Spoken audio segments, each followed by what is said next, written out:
Thank you, Matt. Kia ora. Good afternoon. Thanks for having me. Where's the little black clicker gone? Here it is. As Matt says, not only did Matt work with us, but Andrew started at the age of 15, emptying our rubbish bins and doing the dishes. So we knew him before he, and look at him now. Well, both of them got some funny stories, and I wish that I'd put some photographs of both of them in the slideshow, but somehow missed the beat there. So thank you for having me. As I say, I feel like a little bit of an imposter here. I'm an architect, a building architect, not a software architect that I assume most of, or many of you are, and certainly all around IT smarty pantsers that the rest of you are. I'm a self-confessed technophobe and Luddite, and this pretty much complete lack of computing aptitude also separates me from you. However, I'm not necessarily proud of my lack of skills, but I'm afraid old dogs. So in the conference bio and introduction, I said that I would look at the user experience from an architectural user point of view. I'm not specifically going to talk about any project or spatial experience. However, of course, as architects, we create space, and these spaces create all kinds of user experience. I'm going to talk about us, Studio Pacific, and the user experience for our team, clients, collaborators, and the wider community of Studio Pacific. In the background, hopefully the screen or screens will do the real talking and illustrating the huge variety of actual user experiences through a selection of our work over the last 23 plus years. Overlaid within these projects is a number of studio photos, our working social events and occasions. Doing the post-lunch session, if you do want to nod off, that's fine. And if you don't want to listen to me, that's also fine, but hopefully the screen will provide you with some visual cues and clues. Positive collaborative experiences are the essence of Studio Pacific. This is what I'm going to explore today, the idea of culture, of a culture of collaboration, how this works within the operation of the studio, and how we plan to see this through into the future. This is a little piece of text that is on our website, and basically it talks about our work being optimistic. We're optimistic, and our ambitions to continually lift our own ambitions, but to capture the imagination of our clients. So I'm also hoping that from now on I don't have to touch that, because again, going back to my complete incompetence, and so hopefully that will just occur behind me. We're a practice of 65 people. We're Wellington-based, but work nationally with a smattering of international projects. We commenced work or practice on the 2nd of February 1992, and I have two fellow founding directors, Nick Barrett-Boyes and Evgen Novak. We were first conceived in Europe and in London, where we all worked for 5 years. While we had talked about setting up practice for several preceding years, we spent most of a year prior to returning to New Zealand strategizing and plotting. We were basically sick of not building anything over that 5 years, but working on very large projects all throughout Europe. We discussed and debated the work we wanted to do, the type of business we wanted to be, and the type of workplace we wanted to establish. We created a series of goals and objectives that, while they've been updated, have stood us in good stead in the early years, and we've ticked them off as we went through the first 10 years. We planned a staggered return, with me coming back first. Nick followed 3 months later, and Evgen a further 6 months behind. Part of this was that we invested a small amount of money each, but Evgen effectively funded us from England, sending us pounds on occasion, sort of throwaway. When I returned, we already had a name, Studio Pacific Architecture, a corporate identity designed by a friend and clever graphic designer, Belinda Ellis, which was modified only slightly about 9 years ago. We also had a PO box number, one of those funny things. And of course, while we felt pretty prepared, we had no work. After arriving home, I went to visit my parents, who for some strange reason had moved to McDougall. I caught the train down, and that was some experience, but I flew home on NZ Airlines. At that point, I was returning to Wellington to find premises, sort out phones, copiers, and in fact, we actually have a Mac Classic, one of those things, which sits under the dartboard at the moment, but which is so strategically, perhaps badly placed.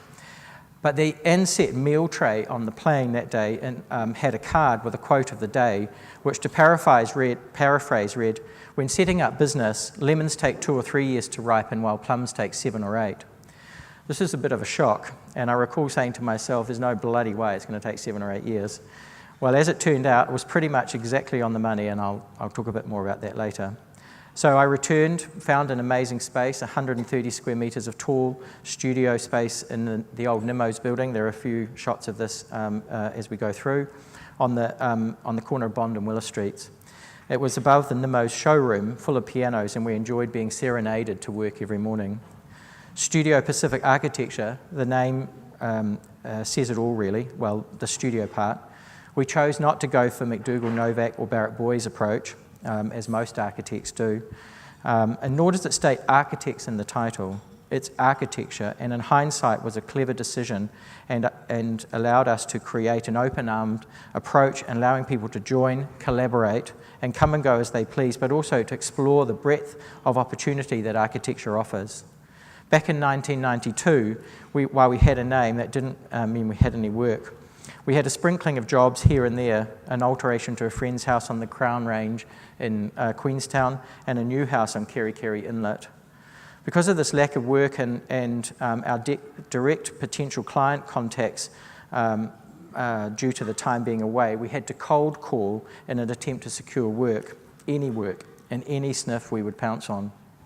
During this time, I recall Nick and I travelled to the Wairarapa toward the coast from Gladstone, some 2 hours drive. We'd heard of a potential job from a whisper and called to see if we could visit and meet them. If they liked us, we could take a brief then and there and come up with a concept which they could progress with only if they liked it. If not, we'd get back in the car and return empty-handed. So we headed over there. After receiving the brief, Nick and I returned to the car, a beaten-up Citroen, and we did the concept in the back seat. We then presented the concept that afternoon, and fortunately it worked and we secured the project. But it shows some of the desperation in terms of searching for work. Much of our 5 years in Europe was undertaking competitions, however, for very large projects. So we started our competition, searching out competitions of all scales, and strangely including kitchens. I recall doing several competitions to secure a kitchen alteration, which is kind of mad on reflection. Our first completed built work was a deck and pergola in the Glen in Kelburn, which was unceremoniously demolished not long after. While we were winning or coming second in a number of national competitions, we were building a profile, but contrary to our profile, we had no money. We survived on our GST returns and competition winnings. On one occasion, when we won both parts of a competition for a student housing project in Carrington Polytech, now Unitech, we piled into Evshin's old Fiat Uno and drove to Auckland as we couldn't afford to fly. Immediately on being presented with 2 rather meagre cheques, the organisers announced the project was cancelled immediately. We had very little real work, and we started doing secret projects which had special names: Project Wasp, Project Atlas, and who knows why we kept them separate, because no one visited us. Having been away for 5 years, we had few friends and fewer contacts.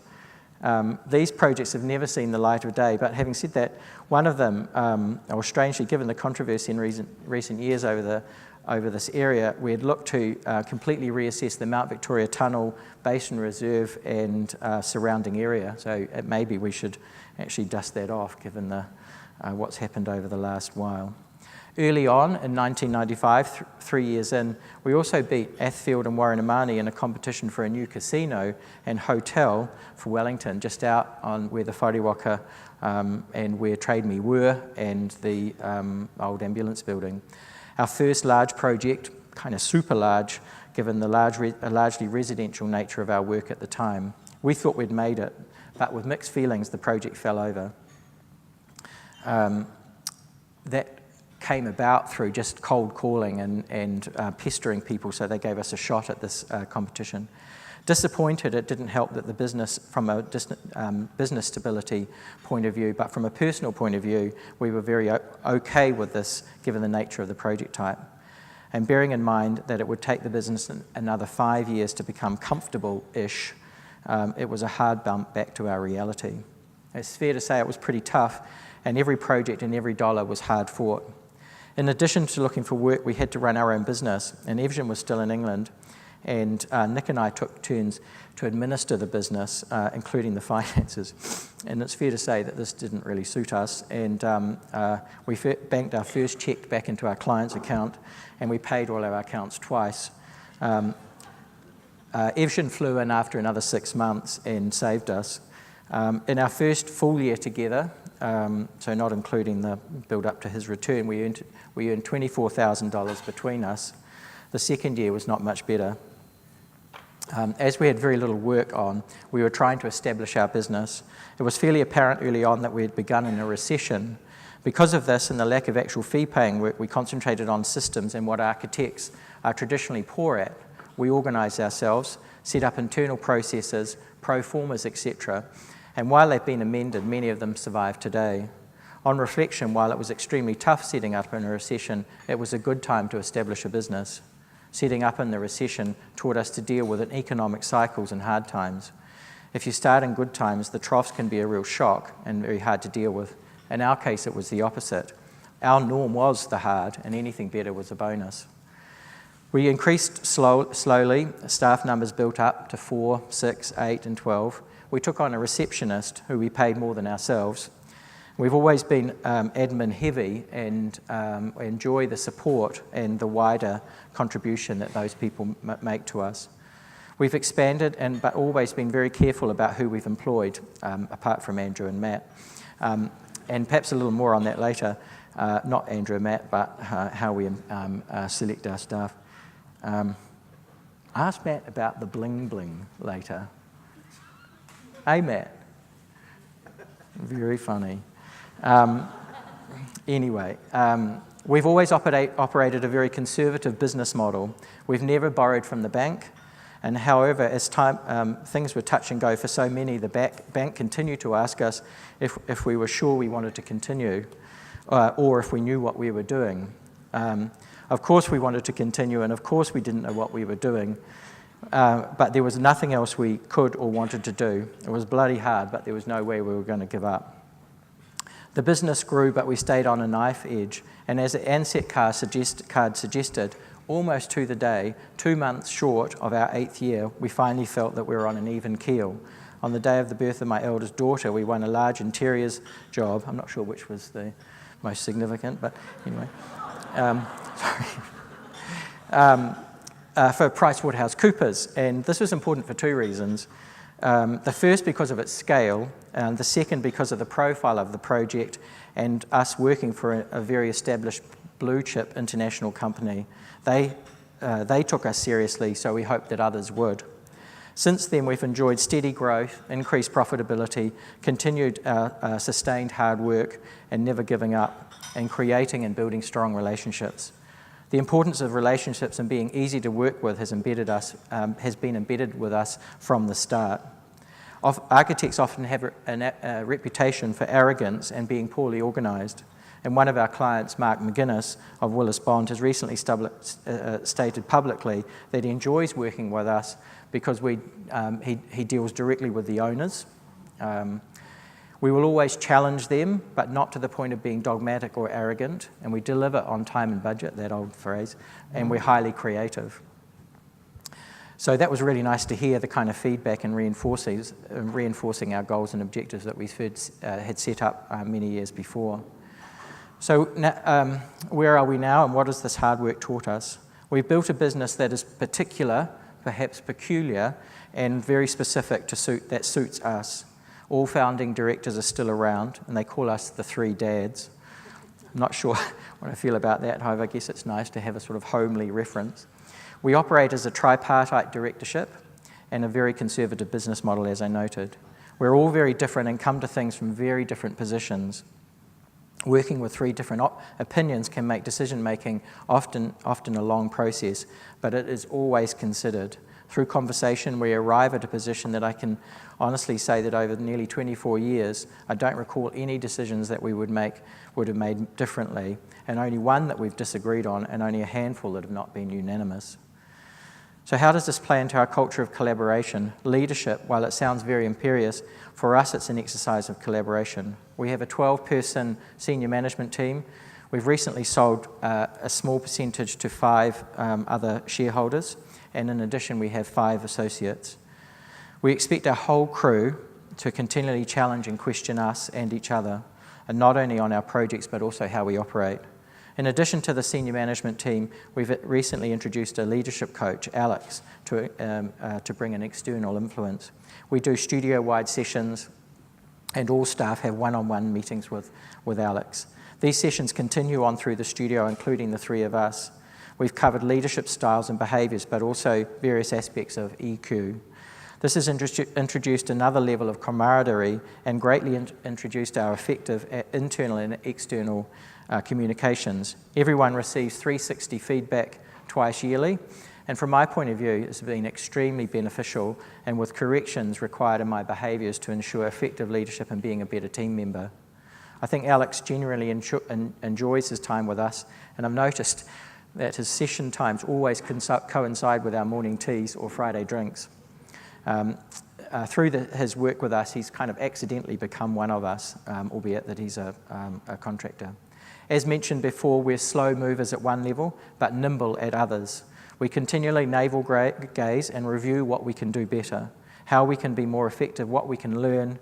Interesting, just listening to the one before, a lot of I was taking notes mentally about what I can take from that session. A lot of the words being the same, but often the meaning being slightly different. But I certainly took things from that. So what we can learn, whether this be at our internal continued professional development sessions, mentoring programs, buddy system, training, grad group, design review sessions, or strategic blue sky sessions, everyone's input is essential for us. We have a 3 to 4 hour, slightly tortuous senior management meeting every Monday morning, covering all aspects of the business, including programming. We have a number of special or specific strategic planning sessions throughout the year, and we've also, external mentors who we look for insight, commentary, but also for left field opportunities.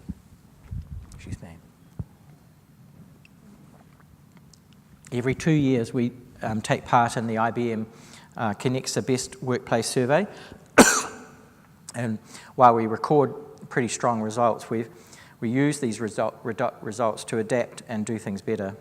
We have a number of working groups to spread the load and look to have vertical cross-section input from the crew, including input into the website, IT, social media, wiki, internal QMS or quality management systems, industry groups, university and sustainable initiatives. So to our work, about 50% of our work is out of Wellington, and while we're working at the length and the breadth of the company, a large portion of the other 50% is in Auckland, and while we have a number of people travelling every week, we enjoy a single office model.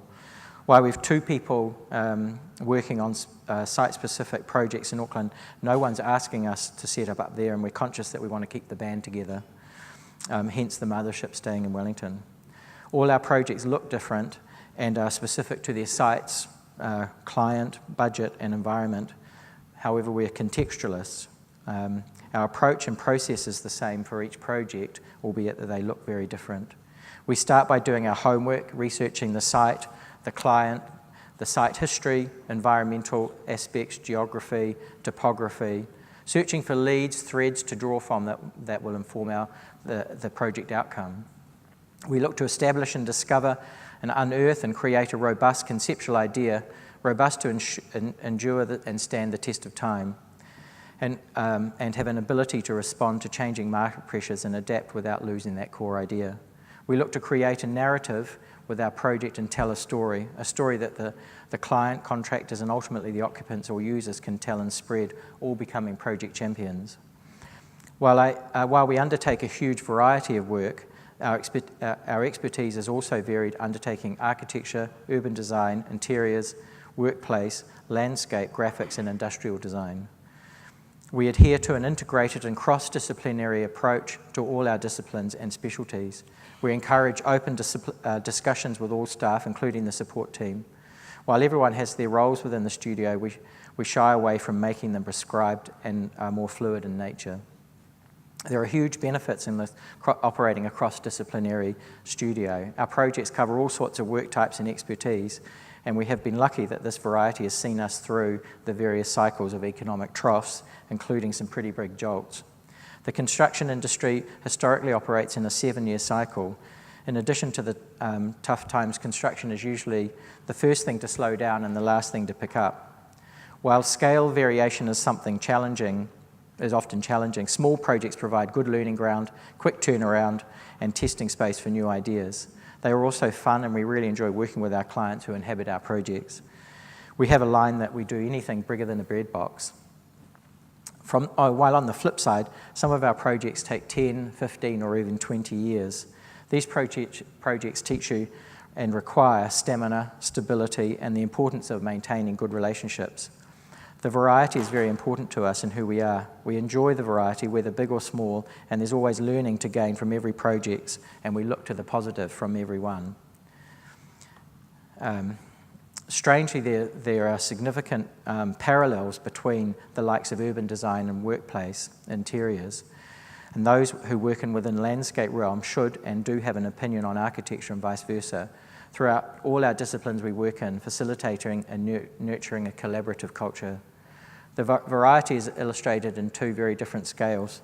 The joy of delivering a small house alteration where you can see a family's life transformed for $50,000, as opposed to a master plan of 100 hectares, which is about the size of the entire Tiaro flat and all the buildings in it, just 5 kilometres out of the central Tripoli in Libya, where significant economic, cultural and lifestyle variations to New Zealand.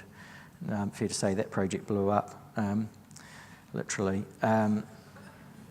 So this is the same for who we work with. We pride ourselves in our ability to build and retain relationships, and we're very proud of the fact that consistently more than 75% of our business is return business for existing clients, and we generally compete for the remaining 25%. We enjoy our working relationships with the various collaborators, including artists, poets, and so on, consultants, contractors of all sizes, scales, and types. We cannot and do not underestimate the importance of these relationships with these people. Building is an extremely complex business these days. The regulatory environment in which we're working is just nothing short of crazy. And so we have to have teams that work well together and that want to work together. Many of our partners have worked with us for 20 years. And the reliance on this huge group of people is integral to the success of a project. The joy of problem solving, nutting things out, and mutual respect of our collaborators is, well, fun and satisfying. Whether it be a drain layer, New Zealand's most clever structural engineer, or a client with very complex and specific requirements and desires, when things go wrong, as they do, the ability to resolve issues through straightforward communication in a positive environment where we understand we're all heading in the same direction is imperative. We're also proud to say that we have some fantastic and stable and very likeable clients: Todd Properties, Willis Bond, Newcrest, Centreport, Housing New Zealand, Deloitte, and Becker, just to name a few. At the same time, we also enjoy the mums and dads, friends and family clients. The point is that we invest hugely in our relationship with our clients and our collaborators. Having said that, we don't do the old lunch we don't do the entertaining outside of the studio. The importance of the wider team cannot be underestimated. Across the board, client, consultant, contractors, relationships and communication. And it's not it's not rocket science. Our projects take a long time, where 2 years is short for us, so we might as well enjoy the process and have some fun on the way. And working with good people is key to that. While we're known to be easy to work with, we say what we think, we challenge our clients, our collaborators, and ourselves, but we're not dogmatic. Our ambition is to continually lift our expectations and capture the imagination of our clients. Over the years, we've learnt about the importance of picking our clients wisely. However, we have been burned. The construction industry has always included its fair share of dodgy developers. We've had our share. Over the years, we've grown more wary and hopefully more skilled at picking through the range of personalities. But as I said, we've been burned, and we've been burned big. But we've survived through our conservative business strategies, not borrowing from the bank and living within our means. Overall, we look to add value for our clients. This could include looking at ways to organise a site that, while it might include higher density, also includes greater amenity, or reinterpreting a planning rule that not only allows for more floor area but a more creative architectural response. On one hand, there is a relationship with the wider team, but the internal environment is what is deeply integral to maintaining a collaborative and positive workplace, and it's particularly important to us, the three dads. We have always been lucky to have a very vibrant, supportive culture. I'm not sure if you can create a culture, and perhaps you can, but we work hard to foster and support it. Of course, it's about the people. We really like our crew, and we employ what we call SMONs: smart, work hard, ambitious, and nice. They're bright, committed, energetic, enthusiastic, and fun. They also have humility and empathy. Perhaps a surprising realisation is that many architects are introverts, and we need to understand this in order to draw out the best of them in a way that they're comfortable with. We're lucky to have a fairly stable workforce, and we've recently celebrated a number of long-term staff anniversaries with 10, 15 and 20-year anniversaries. Having said that, we also employ a lot of graduates and enjoy a fairly young overall demographic. About 8 years ago, we developed a profit share scheme, initially just for the senior management team. 3 years ago, we changed this to include anyone who's been an employee for more than 4 years. This includes our cleaner, who has been in the scheme from its inception, and she joins us with her son for most social occasions. She's part of the team. We present the studio financials openly on a quarterly basis, running through the good, the bad, and the ugly. This opening up of detailed financial information allows them to better understand their contribution and the bigger picture. This requires a high level of trust, which I'm happy to say we enjoy. The scheme shows everyone that their work has a direct effect on the operating profit of the studio, and they are rewarded quarterly for their efforts and loyalty. It's also helped with staff retention, with people looking for travel for extended times and returning rather than to work internationally as they would have previously, and certainly what we did. The scheme is based on a percentage of the operating profit and is distributed on an apportionment of the salary. Over the last couple of years, the scheme has had an effective increase in your take-home pay of about 15%. Of course, when times are tough, this will drop. And even though through the GFC, if we average it over, it's still 7.5%. Those not in the scheme receive performance bonuses. Well, we're a pretty very social bunch, and food is at the centre of much of what we do. Morning tea started about 20 years ago when we were all split across two parts of the floor, and they were a way of communicating and ensuring that we didn't get silos. These allow time to stop, refresh and connect with your work peers and perseveres 20 years on. And while these have a fairly significant cost, they're an important institution to the studio. If we tried to remove them, there'd be a mutiny. And they're fairly elaborate affairs, healthy of course. We've recently taken over the second floor where the challenge of breaking down silos re-emerges. The importance of the time together and social behaviour is reinforced. As we grow, we face the challenge of maintaining our culture and working style. We are conscious of this and upfront in ways to ensure culture is maintained and continues to flourish. All staff share food preparation at morning tea, afternoon tea and Friday drinks. We're also creating our own cookbook with dishes from morning teas, baking, Friday drinks and our Christmas functions, including along with people's favourites. We have a flat working environment and everyone is scheduled and happy to pitch in.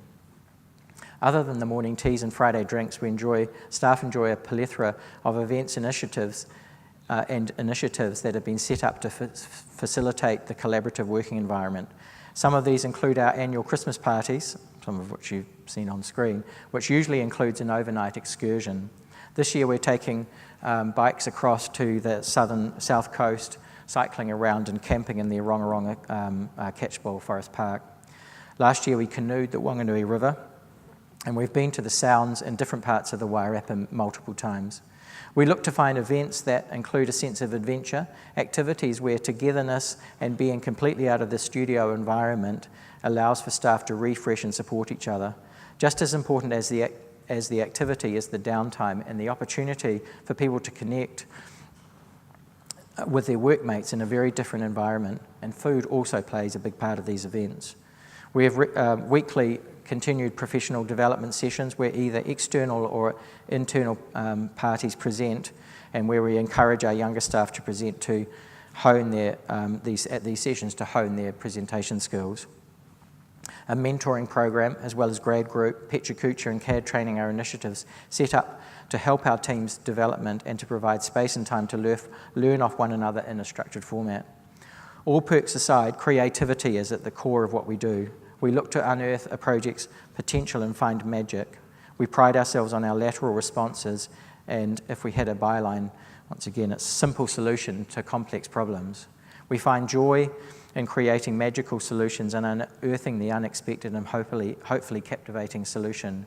This, alongside watching people, our clients, take over and inhabit our projects, is hugely rewarding. We talk of our business model as a spiral, attracting the best possible staff, doing the best possible work, attracting better clients, attracting better crew, and doing better work. And this is the key for our focus for the future. As we grow, we also grow in our wealth of knowledge. Our studio efficiencies group, Spark, have developed ways of information can be stored and shared among the studio in an easy and accessible way with an appealing interface, of course. The Studio Wiki, designed by us, is a database of an electronic hub for all staff to add, update and delete information, creating a rich source of information by bottling the knowledge of the studio and essentially in an intranet. The Wiki includes information about projects and profiles, contact and technical information, and links to commonly used sites as well as our social media. The Wiki is accessible by all and is constantly growing and improving organism, meeting the demands and the needs of the studio. Other platforms include gathering. We have the studio's our green wall, or grassy knoll as we refer to it. The green wall is part of a pinboard lining the main path in the studio. It features current work, concept work, photographs, newspaper clippings, and all staff members are encouraged to add to the green wall. It also includes precedent imagery, and this is pipelined to develop a more efficient way of collating this information so it can be stored in a user-friendly and searchable way, kind of like Pinterest. So where to from here? What is the future and where are we going? We've now feel that we've established a business, but perhaps not matured fully yet. While we can't take our eyes off the ball, we're in a position that we can look to other things and allowing the studio and us to diversify. We're also at a time of our lives where we want to pay back. And while we're not wealthy, of course, we're in very much the wrong profession for that, we do want to give back. We also want to take time and sit to identify what we want individually and collectively for the future. We've also always had a healthy, conscious regard for our social responsibilities, supporting a broad range of causes and institutions. We've been long-term supporters of the City Mission. We used to support a number of international aid agencies, but more recently we realised that there were problems existing on our own front door. So we've redirected and now support 4 low-decile schools in Porirua, and we're trying to do more than just give them money. We entertain the schools at the studio and visit them in their classroom and playground. We're developing a drawing program, which is the initiative of one of our fathers for his kids' class, but looking to roll this out more widely. We support emerging artists, and some of the paintings you'll see on the screen, for our Christmas card. In the process, we've established a small but lively collection which dons the studio walls. One of our crew, Whare, takes Monday afternoons out of the studio to mentor a group of young men from Taita College, and more on this later. We support Habitat for Humanity in a number of ways. The studio teams have contributed to the building of several houses, and we undertake our design work for nothing. We are regular kitchen helpers at Ronald McDonald House. We have a charity box from which we draw random charities to donate weekly. Foregoing morning tea on Wednesdays pays for this, and by having fruit only, along with regular home baking. And it's only $200, but it gets spread pretty widely to any charity that anyone wants to donate to, including the Cats Welfare Protection League. A new thing is that we've recently become aware of a desperate plight of a Porirua secondary school that's basically run out of money. It's very desperate. The principal's on stress leave, as is the head of finance, and the school's in statutory management. So we're currently funding food for a number of what they term critical kids. This is their one meal a day. Here. You have to ask, where's the Ministry of Education and the government on this? But this has spurred us to do a bit of restructuring, and one of our bright young administrators, Rebecca, who's here, will be championing a number of projects initiated by us. She'll spend 2 to 3 days of the week undertaking special projects, including more in-depth social responsibility. Most of those projects have yet to be fully determined, but it is a commitment to us, or from us, to the wider community. I'm also hoping that this might extend to the wider wool industry, something I'm very passionate about as the Woollen Architecture Ambassador for the Campaign for Wool. We've connected recently, or over the last 5 or 6 years, with Victoria University to run a series of embedded research programs. The first 4 years we studied aspects of 9 of our houses across the country. We used this information to assess various levels of environmental performance of our houses, embedded energy, and include this information into our new design work. More recently, we've spread this research into the workplace, charting and assessing various different workplaces and their successes, and kind of a series of happiness factors. This year we have 2 researchers. We're continuing with the workplace research, and the second we will be charting aspects of social housing and comparing various parameters of size as well as building material research. But ultimately, we are an architectural practice. Practice is a kind of funny word. Still feel like I'm playing with it.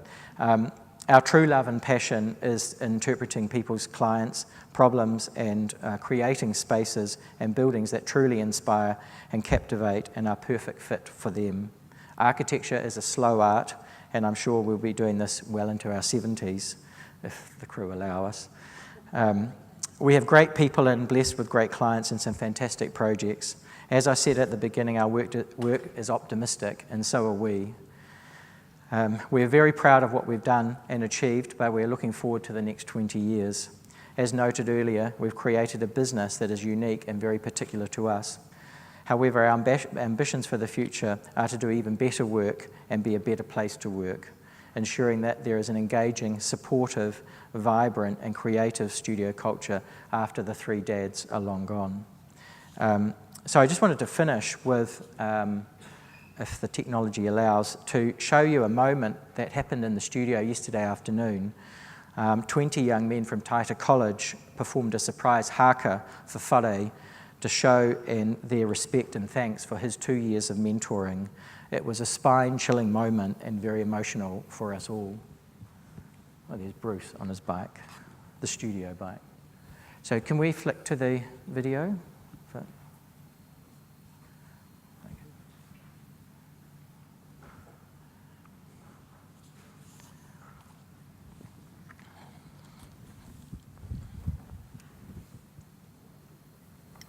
It's 2.5 minutes long, so bear with me for that.